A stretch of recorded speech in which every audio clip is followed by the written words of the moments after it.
Tout d'abord, je voudrais remercier Dr Belkhadir et professeur Agnaou de m'avoir donné cette opportunité pour être parmi vous tout d'abord et partager avec vous les orientations stratégiques du ministère de la Santé en matière de lutte contre les carences en micronutriments et plus particulièrement la carence en fer. Je ne peux pas communiquer autour de la nutrition sans citer les objectifs de développement durable. Et selon l'OMS, la nutrition, c'est au cœur de ces objectifs, puisque il est considéré comme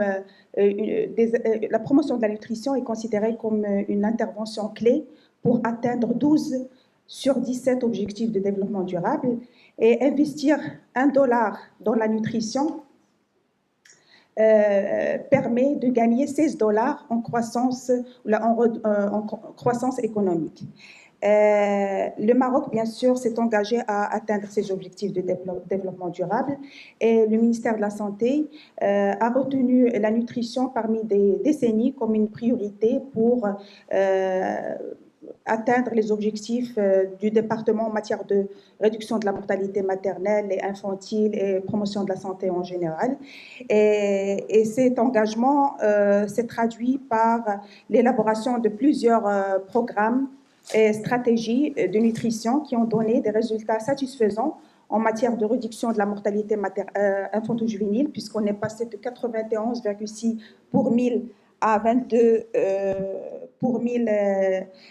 entre 1987 et 2018. La même tendance a été enregistrée pour ce qui est de la mortalité maternelle, qui est passée de 332 pour 100 000 naissances à 72,6 entre 1992 à 2018. Pour ce qui est la situation nutritionnelle, donc on a, grâce à ces différents programmes, on a vu reculer certaines formes de malnutrition, notamment la malnutrition sévère, à savoir le rachitisme carentiel, la malnutrition, le kwashiorkor, le marasme, et dernièrement la réduction de la prévalence de l'insuffisance pondérale, de l'émaciation, et à un degré moindre, le retard de croissance qui est passé de 28% à 15,1% entre les années 80 et 2018. Donc, bien que la situation nutritionnelle s'est améliorée ces dernières décennies, mais le Maroc connaît une transition nutritionnelle qui est caractérisée par la persistance des troubles nutritionnels de type carentiel, en l'occurrence les carences en micronutriments, et plus particulièrement la carence en fer, qui touche le tiers de la population marocaine, que ce soit les enfants de moins de 5 ans, les femmes enceintes et les femmes en âge procréé, mais à côté de ça, ça marche pas. Pardon.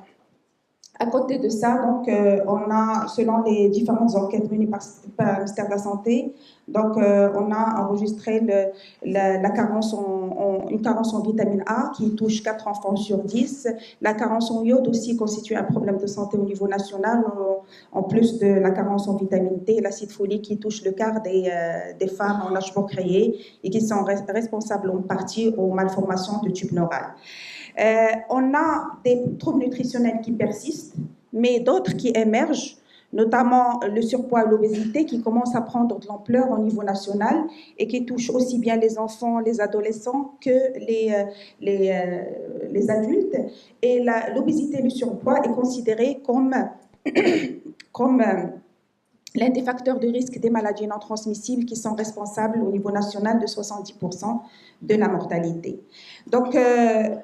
compte tenu de cette situation, le ministère de la Santé a développé une stratégie nationale nutrition qui a pour but ultime d'améliorer ou bien de contribuer à la promotion de la santé de la population durant le cycle de vie en agissant sur l'un de ces déterminants majeurs, à savoir la nutrition. Et bien sûr, les objectifs de cette stratégie s'alignent parfaitement aux recommandations de la Conférence internationale de nutrition, la deuxième, qui a eu lieu en 2014 avant, et bien sûr les objectifs de développement durable, notamment l'objectif 2 et l'objectif 3.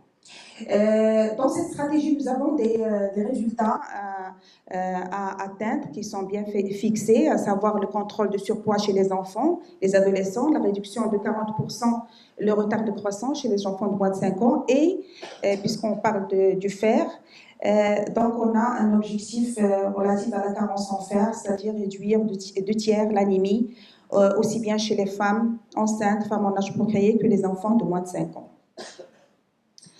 La prévention et la lutte contre les carences en micronutriments constituent l'un des principaux domaines d'intervention de ces stratégies. Et ce programme, bien ce domaine d'intervention, il repose sur, disons, 3 principales composantes, à savoir la supplémentation. Donc, c'est une stratégie à court terme qui consiste à administrer ces micronutriments sous forme médicamenteuse aux populations les plus vulnérables, à savoir les enfants et les femmes. C'est une stratégie qui a été initiée par le ministère de la Santé depuis les années 70 et qui a donné des résultats quand même satisfaisants en matière de lutte contre le rachitisme, la réduction de la carence en vitamine A, etc. Et nous avons révisé le calendrier national de supplémentation en 2014 avec l'introduction d'autres micronutriments, notamment le zinc pour les enfants diarrhéiques, la vitamine D pour les femmes enceintes, aussi l'acide folique pour les femmes à risque de donner naissance à des enfants qui présentent des malformations de tube neural. Et parmi les micronutriments qui sont aussi ciblés par cette stratégie, c'est le fer. Donc, toutes les femmes enceintes bénéficient d'une supplémentation systématique en fer et acide folique durant toute la période de la grossesse à raison de 120 mg par semaine pendant 30 semaines. Et bien sûr, pour tout ce qui est pour les enfants, il y a aussi le dépistage systématique de l'anémie, aussi bien chez les enfants que les femmes, et ils sont pris en charge par un traitement en fer. La deuxième composante, c'est l'éducation nutritionnelle. Donc, c'est une intervention à long terme qui consiste à promouvoir les bonnes pratiques en matière d'alimentation saine et équilibrée. Et dans ce cadre, donc, il y a une stratégie de communication qui a été développée et qui repose sur des actions, des proximités en collaboration avec les différents acteurs qui œuvrent dans le domaine de la santé et la nutrition, que ce soit les départements ministériels, la société civile, etc. Et des actions médiatiques avec l'implication des médias pour la promotion de la consommation des aliments riches ou enrichis en micronutriments, la promotion de l'allaitement maternel et aussi la promotion de l'alimentation équilibrée et saine. Comme troisième intervention, bien composante de ce programme, c'est la fortification. Comme vous savez, c'est le fait d'ajouter ces micronutriments dans les aliments de large consommation. Donc, c'est un programme multisectoriel qui fait intervenir plusieurs départements. Et institutions aussi, y compris le secteur privé, et qui a été initié par le ministère de la Santé depuis les années 90. Ce programme repose sur 5 composantes essentielles, à savoir la production, distribution, dont le point focal est assuré par les industriels et qui a pour objectif de mettre en place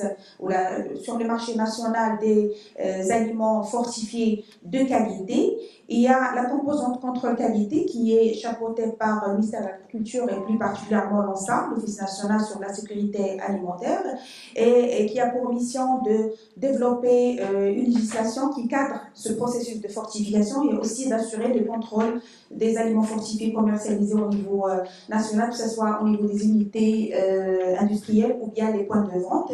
Et pour les 3 autres composantes, c'est la communication, le suivi, évaluation et la gestion qui est assurée par le ministère de la Santé, dont l'objectif, bien sûr, de coordonner entre les différents acteurs et partenaires, aussi faire le plaidoyer et communiquer autour de la consommation des aliments fortifiés. Bien sûr, ce programme, il est appuyé sur le plan technique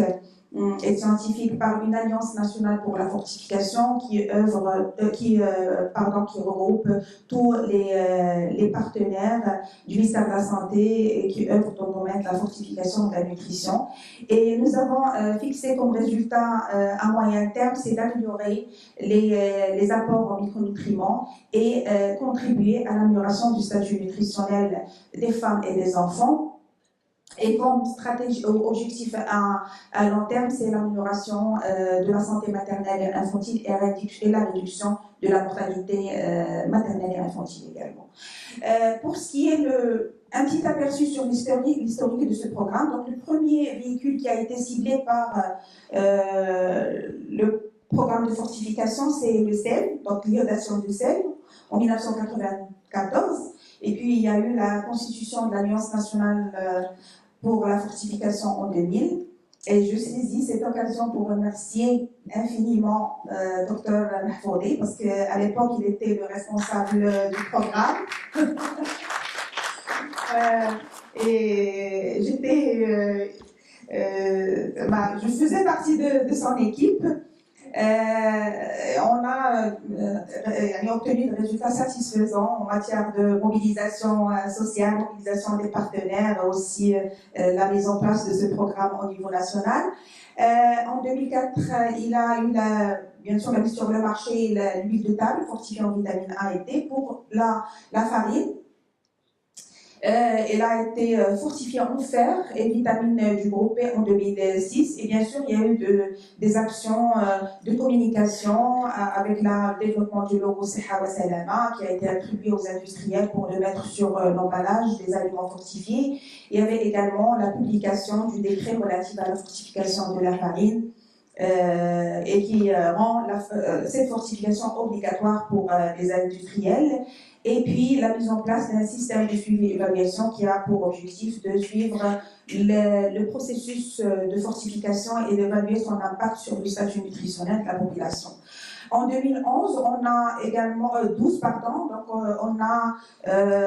redynamisé ce programme à travers le renforcement de la qualité des aliments fortifiés en collaboration avec les industriels, l'ONSA aussi, donc tout ce qui est formation des chefs meuniers sur le processus de la fortification, aussi l'accompagnement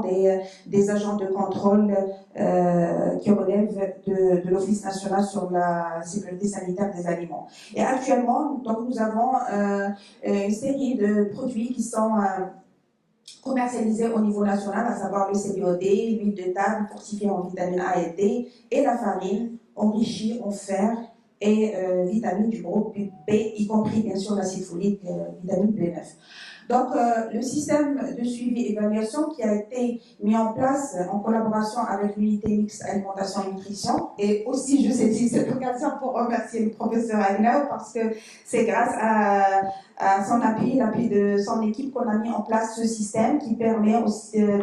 d'évaluer ou de suivre le processus de la fortification et évaluer l'impact de la fortification sur le statut nutritionnel et sur les carences en ces micronutriments. Donc, ce système nous a permis d'estimer la tendance de certaines carences, notamment l'acide folique, puisqu'on a enregistré quand même une amélioration entre 2006 et 2008. Donc, on est passé de 34% à 25% entre 2006 et 2008. Ça pour la carence en acide folique. Pardon. Aussi, on a enregistré une amélioration réduction du nombre de cas des malformations de tube neural, puisqu'on a mis en place un système d'identification des malformations de tube neural au niveau des structures hospitalières, et on a enregistré quand même une réduction du nombre de cas, puisqu'on est passé de 2 pour 1000 à 1 pour 1000 entre 2008 et 2011. Pour ce qui est de l'anémie, les différents passages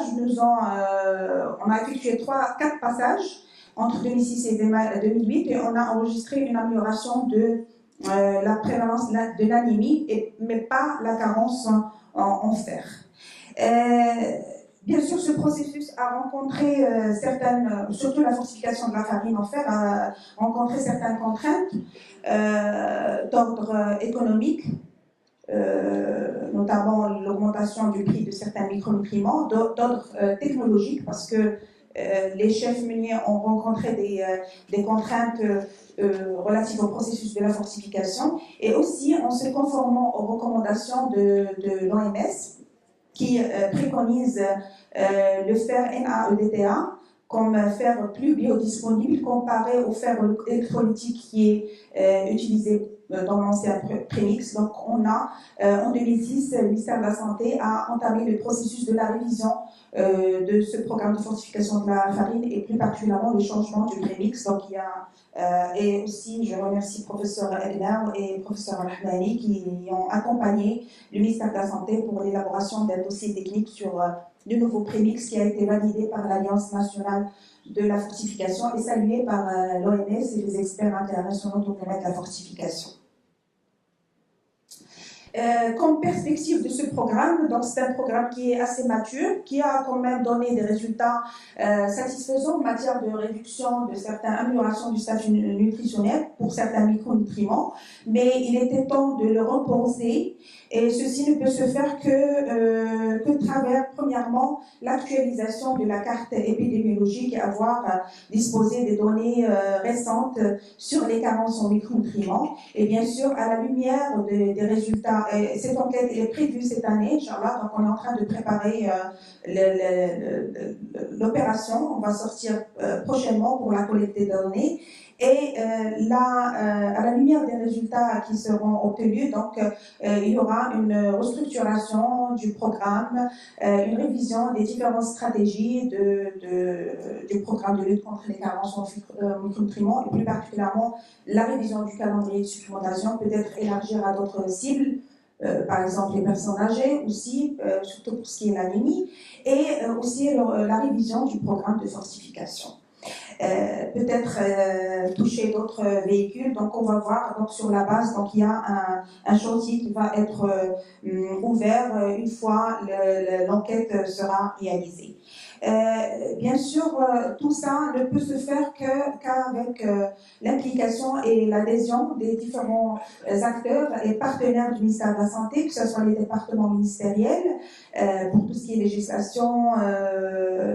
communication aussi, la coopération internationale et bilatérale, il y a aussi les opérateurs économiques, surtout pour ce qui est la fortification et aussi la mise sur le marché des produits de qualité sur le plan nutritionnel. Il y a aussi la société civile qui joue un rôle très important pour tout ce qui est mobilisation et action de proximité et sensibilisation de la population, et les universités qui jouent un rôle très important pour la recherche, le développement de la recherche dans le domaine de la nutrition. Et je termine ma présentation pour dire que la nutrition, ce n'est pas une affaire du ministère de la Santé seul, mais c'est une affaire de nous tous. Et merci pour votre attention.